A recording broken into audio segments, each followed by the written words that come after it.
પાલીતાણાના વડાળ ગામે એક મોટો નિર્ણય લેવામાં આવ્યો છે। વ્યસન મુક્તિ અંગે ગ્રામજનોએ નિર્ણય લીધો છે।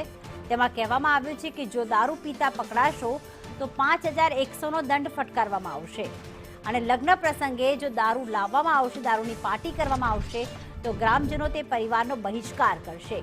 આ બેઠકમાં સરપંચ દ્વારા કમિટી પણ બનાવવામાં આવી છે।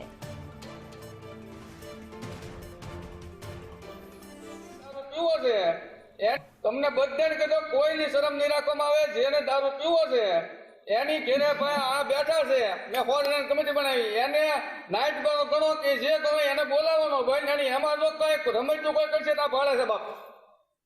એટલે બધાને સમજીને કહું છું કે પ્રસંગ પાઠમાં જે કોઈ દારૂ આપણે લાવતા છીએ, હવે પછી દારૂ લાવશે ને 51,000 રૂપિયા દંડ આપણે નક્કી કર્યો છે બાપુ। 51,000 રૂપિયા प्रसंग में वो बाबू जो भी प्रसंग है ना, कोई प्रसंग में दारू लाना ही नहीं।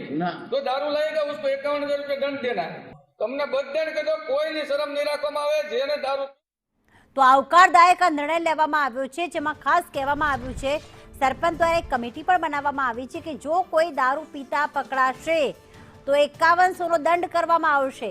આ ગામમાં વ્યસનના કારણે ઘણા બધા લોકોના પરિવાર તૂટી રહ્યા હતા અને એને જ લઈને આ નિર્ણય લેવામાં આવ્યો છે। ખૂબ જ આવકારદાયક નિર્ણય અને ગ્રામજનો દ્વારા ઘણી વખત લગ્ન પ્રસંગમાં દારૂ જે છે તેની પાર્ટી કરવામાં આવે છે, દારૂ લાવવામાં આવે છે, તેને લઈને પાલીતાણાના વડાળ ગામે આ મોટો નિર્ણય લેવામાં આવ્યો છે કે જે લગ્ન પ્રસંગમાં દારૂ લાવશે તે પરિવારનો બહિષ્કાર કરવામાં આવશે।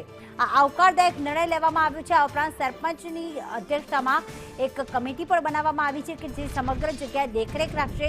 ઘણા બધા ગામોમાં અને ગુજરાતમાં દારૂબંધી છે, તેમ છતાં દારૂની બંધી એટલી ફેલાઈ ચૂકી છે કે લોકો મોતને ભેટી રહ્યા છે, સાથે સાથે પરિવારો બરબાદ થઈ રહ્યા છે।